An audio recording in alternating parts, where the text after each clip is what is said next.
Guys, ഈ smart ഫോണിന്റെ പുറകിലുള്ള ഈ കറുത്ത മറുക് എന്താണ് എന്ന് കണ്ടുപിടിക്കാവോ? ഒരു സിമ്പിൾ ക്ലൂ തരാം. ഇത് മനുഷ്യന്മാരുടെ കണ്ണുകൾ കൊണ്ട് കാണാനായിട്ട് പറ്റില്ല.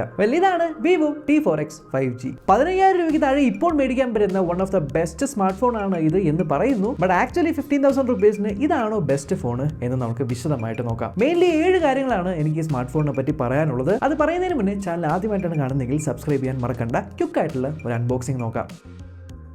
ബോക്സിനകത്ത് സ്മാർട്ട് ഫോൺ, ഇതിലുണ്ടാവുന്ന ഒരു TPU കേസ്, കുറച്ച് paper, documentations, SIM tool, type C cable and 44 വാട്ടിന്റെ ഒരു ഫ്ലാഷ് ചാർജർ. സൈഡിൽ നിന്ന് നോക്കുമ്പോൾ വളരെ സ്ലിം ആയിരിക്കുന്ന ഈ സ്മാർട്ട് ഫോണിന്റെ അകത്ത് അവർ 6000 അല്ല 6500 mAh ബാറ്ററിയാണ് കുത്തിനിറച്ചിരിക്കുന്നത്. വിച്ച് മീൻസ് എനിക്ക് തോന്നുന്നു ഈ ഒരു 15,000 റുപ്പീസിന് താഴെയുള്ള പ്രൈസ് പോയിന്റിൽ 6500 mAh ബാറ്ററി കൊടുക്കുന്ന വേറെ ഫോണുകളൊന്നും തന്നെ ഇപ്പോൾ ഇറങ്ങിയിട്ടില്ല. ബാറ്ററി ഡാമേജ് കൂടി എന്ന് മാത്രമല്ല, നമ്മൾ കണ്ടതുപോലെ 44 വാട്ടിന്റെ ഒരു ഫ്ലാഷ് ചാർജിങ്ങിന്റെ സപ്പോർട്ടും കൊടുത്തിട്ടുണ്ട്. പെട്ടെന്ന് ചാർജ് ചെയ്യാനും ഓക്കെയാണ്. ബട്ട് കപ്പാസിറ്റി കൂട്ടിയിട്ട് കാര്യമില്ല, എത്ര നേരം ബാറ്ററി ബാക്കപ്പ് നിൽക്കും. ആ ഒരു എഫിഷ്യൻസിയിൽ ഏറ്റവും കൂടുതൽ പങ്കുവഹിക്കുന്ന കാര്യമാണ് ഇതിനകത്തുള്ള പ്രോസസർ. 15,000 രൂപയ്ക്ക് താഴെയുള്ള ഈ സ്മാർട്ട് ഫോണിനകത്ത് വന്നിരിക്കുന്നത് MediaTek Dimensity 7300 പ്രോസറാണ്. ഇത് ശരിക്കും പറഞ്ഞ ഒരു 4 നാനോമീറ്റർ ചിപ്സെറ്റ് ആണ്. AnTuTu സ്കോർ റൺ ചെയ്തൊക്കെ ഇപ്പോൾ ഏകദേശം ഒരു 7.2 lakhsോളം കിട്ടിയിട്ടുണ്ട്. ആൻഡ് ഐ തിങ്ക് 15,000 റുപ്പീസിന് താഴെ 7 lakhsന് മുകളിലുള്ള ഒരു AnTuTu സ്കോർ കിട്ടുക എന്നുള്ളത് തന്നെ വളരെ നല്ലൊരു കാര്യമാണ്. ബിക്കോസ് പെർഫോമൻസ് ഈവൻ ഞാൻ ഗെയിമിംഗ് ഒക്കെ ട്രൈ ചെയ്ത് നോക്കിയപ്പോൾ പോലും അത്യാവശ്യം നല്ല പോലെ ഗെയിം ചെയ്യാൻ പറ്റുന്നുണ്ട് എന്ന് മാത്രമല്ല, 4 നാനോമീറ്റർ പ്രോസർ ആയതുകൊണ്ട് തന്നെ എഫിഷ്യൻസി കൂടുതലാണ്. 6500 mAh ബാറ്ററിയിലുണ്ട്. അടിപൊളിയായിട്ട് ബാറ്ററി ബാക്കപ്പ് നിൽക്കുന്നുണ്ട്. ഈ ഒരു AnTuTu സ്കോർ വരാനുള്ള കാരണം ഇതിനകത്തുള്ള പ്രോസർ മാത്രമല്ല, ഇതിനകത്തുള്ള റാം ആൻഡ് സ്റ്റോറേജും ഇതിൽ പങ്കുവഹിക്കുന്നുണ്ട്. റാം ടൈപ്പ് നോക്കുവാണെങ്കിൽ LPDDR4X ആണ്. ബട്ട് സ്റ്റോറേജ് ടൈപ്പ് ഇതിനകത്ത് UFS 3.1 സ്റ്റോറേജ് ആണ് കൊടുത്തിരിക്കുന്നത്. അത്യാവശ്യം സ്മൂത്ത് ആയിട്ട് മീഡിയം ഗ്രാഫിക്സിലൊക്കെ ഗെയിം കളിക്കാൻ പറ്റുന്നുണ്ട്. സൈഡിൽ നിന്ന് സ്വൈപ്പ് ചെയ്യുമ്പോൾ നിങ്ങൾക്ക് അൾട്രാ ഗെയിമിംഗ് മോഡ് വരുന്നുണ്ട്. ഇതിനകത്ത് നിങ്ങൾക്ക് പെർഫോമൻസ് കൂടിയ പ്രൊഫൈലിലേക്ക് ഇടാൻ പറ്റും. ആൻഡ് 4D ഗെയിം വൈബ്രേഷൻ, കൂടാതെ അല്ലറ ചില്ലറ ഗെയിം ട്യൂക്ക് ചെയ്യാൻ വരുന്ന പരിപാടികളൊക്കെ ഇതിനകത്തുണ്ട്. ഈവൻ നിങ്ങൾക്ക് ഗെയിമിനെ കുഞ്ഞു വിൻഡോയിലേക്ക് ആക്കി ബാക്കിയുള്ള കാര്യങ്ങൾ മൾട്ടി ടാസ്ക് ചെയ്യാനുള്ള ഒരു ഫീച്ചറും കൂടി കൊടുത്തിട്ടുണ്ട്. ഇൻട്രസ്റ്റിംഗ്. ഇത് ഒരു ഡ്യുവൽ 5G സപ്പോർട്ട് ചെയ്യുന്ന ചിപ്സെറ്റാണ്. സോ 2 സിമ്മിലും നിങ്ങൾക്ക് 5G അവൈലബിൾ ആയിരിക്കും. ഡിവൈസിൽ നമുക്ക് 2 നാനോ സിം ആണ് ഇടാനായിട്ട് പറ്റുന്നത്. ആൻഡ് സിം ട്രേക്ക് ചുറ്റും നമുക്ക് ആ ഒരു റബ്ബർ റിംഗും കൂടി കൊടുത്തിട്ടുണ്ട് വാട്ടർ പ്രൂഫിങ്ങിന് വേണ്ടി. And device IP64 dust and water resistance rated ആണ്. ആൻഡ് കയ്യിൽ ഹോൾഡ് ചെയ്യുന്ന സമയത്ത് തന്നെ അത്യാവശ്യം സോളിഡ് ആയിട്ടുള്ള ഫീൽ ആണ്. ബാക്ക് സൈഡിൽ 4 സൈഡും ക്വാഡ് കർവ്ഡ് ആയതുകൊണ്ട് ആ ഒരു എർഗണോമിക്കലി കയ്യിൽ ഹോൾഡ് ചെയ്യുമ്പോൾ ഒരു സുഖം ഉണ്ട്. ഇനി ക്യാമറാസിലേക്ക് വരുവാണെങ്കിൽ പ്രൈമറി ആയിട്ട് ഒരു ഒറ്റ ക്യാമറയാണ് ഇതിനകത്തുള്ളത്. 50 മെഗാപിക്സലിന്റെ അവർ പറയുന്ന ഒരു AI ക്യാമറ. 50 മെഗാപിക്സലിന്റെ ക്യാമറ വെച്ച് എടുത്തിരിക്കുന്ന കുറച്ച് ഫോട്ടോ സാമ്പിൾസ് ഞാൻ കാണിച്ചു തരാം.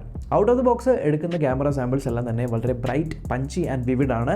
നല്ലപോലെ HDR മാനേജ് ചെയ്യുന്ന ഒരു രീതിയും ഇവിടെ കാണുന്നുണ്ട്. നോർമൽ ക്യാമറ വ്യൂവിൽ നിങ്ങൾക്ക് 1x 2x ഫോട്ടോസ് എടുക്കാൻ പറ്റുമെങ്കിലും പോർട്രേറ്റിൽ നിങ്ങൾക്ക് 1x മാത്രമേ ഉള്ളൂ. 2x ഓപ്ഷൻ കിട്ടുന്നില്ല. പോർട്രേറ്റ് ഫോട്ടോസിൽ നമുക്ക് ഇതേപോലെ പലതരം വെറൈറ്റി ബൊക്കെ എഫക്റ്റുകൾ കിട്ടുന്നുണ്ട്. ഹാർട്ടിന്റെ effect, butterfly effect, star effect എന്നിങ്ങനെയൊക്കെ. ആൻഡ് സർപ്രൈസിംഗ്ലി എഡ്ജ് ഡിറ്റക്ഷൻ ഒരു രക്ഷയില്ല. ഫോട്ടോ എടുത്ത ഉടനെ നമുക്ക് ഔട്ട്പുട്ട് വരില്ല, കുറച്ചു നേരം പ്രോസസ് ആവുന്നുണ്ട്. പ്രോസസിംഗ് കഴിഞ്ഞ ശേഷം വരുന്ന ഔട്ട്പുട്ട് അത്യാവശ്യം direct social media ready photos ആയിട്ടാണ് എനിക്ക് തോന്നിയത്. ആൻഡ് ഈ ഒരു ഡെപ്തിന് വേണ്ടിയിട്ട് അവർ സെക്കൻഡറി ഒരു 2 മെഗാപിക്സൽ ഡെപ്ത് ക്യാമറയാണ് ഇതിന്റെ കൂടെ കൊടുത്തിരിക്കുന്നത്. ഡെപ്ത് ക്യാമറയ്ക്ക് പകരം ഒരു അൾട്രാ വൈഡ് ക്യാമറയും കൂടി ഉണ്ടായിരുന്നെങ്കിൽ കുറച്ചുകൂടെ വെർസറ്റൈൽ ക്യാമറ സെറ്റപ്പ് ആയേനെ. എന്നാലും ബാക്ക് ക്യാമറ വെച്ച് അത്യാവശ്യം ഡീസന്റ് ആയിട്ടുള്ള ഫോട്ടോസ് തന്നെയാണ് എടുക്കാനായിട്ട് പറ്റുന്നത്. ഇനി വീഡിയോ ഡിപ്പാർട്ട്മെന്റിലേക്ക് വരുവാണെങ്കിൽ നിങ്ങൾക്ക് 4K 30 FPS ഇത്തരത്തിൽ വീഡിയോസ് ഷൂട്ട് ചെയ്യാനായിട്ട് പറ്റുന്നുണ്ട്. ആൻഡ് ഡയറക്റ്റ് സൺലൈറ്റിന്റെ അടിയിലൊക്കെ വീഡിയോസ് ഞാൻ ഷൂട്ട് ചെയ്ത് നോക്കി. ഏകദേശം ഇത്തരത്തിലാണ് നമുക്ക് വീഡിയോ ഔട്ട്പുട്ട് വരുന്നത്. ഇലക്ട്രോണിക്കലി വീഡിയോ സ്റ്റെബിലൈസ് ചെയ്യാനായിട്ട് പറ്റുന്നുണ്ട്. അതുകൊണ്ട് നടന്നുകൊണ്ട് വീഡിയോ എടുക്കുമ്പോഴൊക്കെ അത്രയ്ക്ക് ഷേക്ക് നമ്മൾക്ക് ഫീൽ ചെയ്യുന്നില്ല. ബട്ട് വീഡിയോസിൽ 4K 30 FPS ഉള്ളത് 8GB റാം മോഡൽസിൽ മാത്രമാണ്. ബാക്കിയുള്ളതിൽ നിങ്ങൾക്ക് 1080p 60 FPSലാണ് മാക്സിമം എടുക്കാൻ പറ്റുന്നത്. ഇനി മൂന്നാമതായി കാണിച്ചിരിക്കുന്ന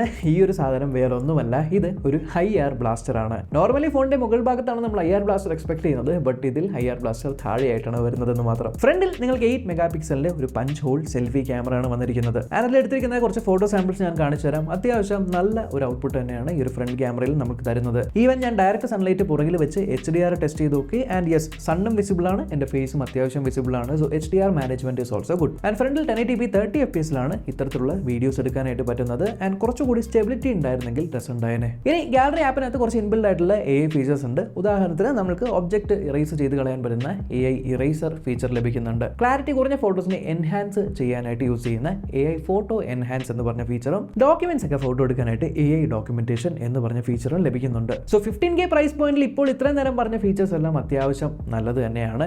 ആൻഡ് ഈവൻ ഈ ഡിവൈസിനകത്ത് നിങ്ങൾക്ക് ഡ്യുവൽ സ്റ്റീരിയോ സ്പീക്കേഴ്സ് ലഭിക്കുന്നുണ്ട്. നോർമലി കിട്ടുന്ന 100% വോളിയം അല്ലാതെ നിങ്ങൾക്കത് 200%ലേക്കും അതേപോലെ 400% അഥവാ അൾട്രാ വോളിയം മോഡിലേക്കും ആക്കാൻ പറ്റും. മൂന്നെണ്ണത്തിന്റെ ഡിഫറൻസ് ഈ ഒരു ഓഡിയോ സാമ്പിൾ കേട്ട് കഴിഞ്ഞാൽ നിങ്ങൾക്ക് മനസ്സിലാവും.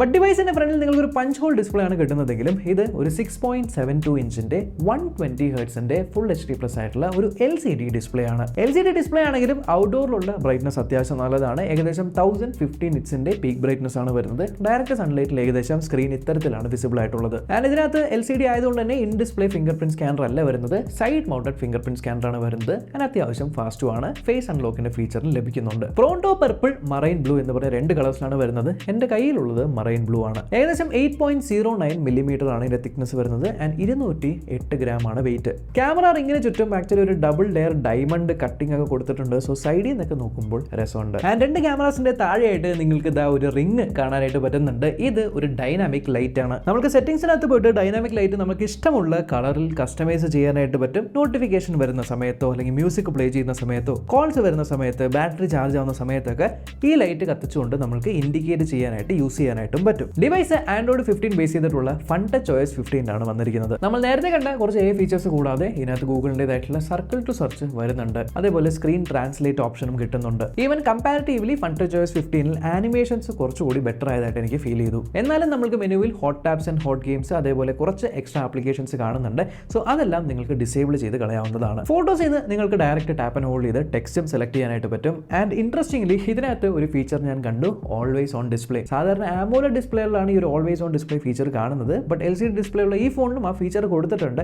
അത് ഓൺ ചെയ്ത് കഴിഞ്ഞാൽ നൈറ്റ് ടൈമിൽ നിങ്ങൾക്ക് ഏകദേശം ഇത്തരത്തിലായിരിക്കും കാണുന്നത്. ഇത് 6GB റാം ആൻഡ് 8GB റാമിന്റെ രണ്ട് വേരിയൻസിലാണ് വരുന്നത്. ആൻഡ് 128GB സ്റ്റോറേജും 256GB സ്റ്റോറേജിലും. മാർച്ച് 12 ലോഞ്ച് ചെയ്യാൻ പോകുന്ന ഈ ഡിവൈസുകൾക്ക് നിങ്ങൾക്ക് 1000 രൂപയുടെ ഇൻസ്റ്റന്റ് ഡിസ്കൗണ്ട് ആണ് കിട്ടുന്നത്. സോ ഡിസ്കൗണ്ടിന് ശേഷം ഈ ഡിവൈസുകളുടെ എക്സാക്ട് പ്രൈസുകൾ എന്ന് പറയുന്നത് 6GB റാം 128GB വേരിയന്റിന് 12,999 rupees, 8GB റാം 128GB വേരിയന്റിന് 13,999 rupees, 8GB RAM 256GB RAM വേരിയന്റിന് 15,999 rupees. ആൻഡ് ഈ ഡിവൈസിന്റെ ഒരു ഗിവ് അവേ ഫ്ലിപ്കാർട്ട് ആപ്പിൽ നടപ്പുണ്ട്. സോ ഫ്ലിപ്കാർട്ട് ആപ്പ് ഓപ്പൺ ചെയ്ത് ജസ്റ്റ് Vivo T4X എന്ന് സെർച്ച് ചെയ്ത് ഏറ്റവും ആദ്യം കാണുന്ന ഒരു ബാൻഡിൽ ക്ലിക്ക് ചെയ്ത് ആൻസർ ആൻഡ് വിൻ എന്ന് പറഞ്ഞ ബാൻഡിൽ ക്ലിക്ക് ചെയ്ത് കറക്റ്റ് ആൻസേഴ്സ് കൊടുത്തു കഴിഞ്ഞാൽ നിങ്ങൾ ഗിവ് അവേയിൽ പാർട്ടിസിപ്പേറ്റ് ചെയ്യാൻ എലിജിബിൾ ആവും. എന്നാലും എൻ്റെ ഒരു അഭിപ്രായം, നിങ്ങളൊരു 15,000 rupees താഴെ അടിപൊളിയായിട്ട് ബാറ്ററി ബാക്കപ്പ് നിൽക്കുന്ന അത്യാവശ്യം നല്ല AnTuTu സ്കോറും നല്ല പെർഫോമൻസും തരുന്ന ഒരു ചിപ്സെറ്റ് ഉള്ള ഒരു സ്മാർട്ട് ഫോൺ നോക്കുന്നുണ്ടെങ്കിൽ നിങ്ങൾക്ക് കൺസിഡർ ചെയ്യാൻ പറ്റുന്ന ഒരു ഫോണായിരിക്കാം ഈ ഒരു Vivo T4X 5G. കൂടുതൽ ഡീറ്റെയിൽസും കാര്യങ്ങളെല്ലാം ലിങ്ക് ഞാൻ താഴെ ഡിസ്ക്രിപ്ഷനിൽ കൊടുത്തേക്കാൻ, ചെക്ക് ചെയ്ത് നോക്കുക. ആൻഡ് ചാനൽ ആദ്യമായിട്ടാണ് കാണുന്നതെങ്കിൽ സബ്സ്ക്രൈബ് ചെയ്യണം, തുറസിലെ ബെല്ലിൽ ക്ലിക്ക് ചെയ്ത് ഓൾ നോട്ടിഫിക്കേഷൻ എനേബിൾ ചെയ്യാൻ മറക്കണ്ട. നമ്മൾക്ക് ഇനി അടുത്ത വീഡിയോ കാണാം. ബൈ.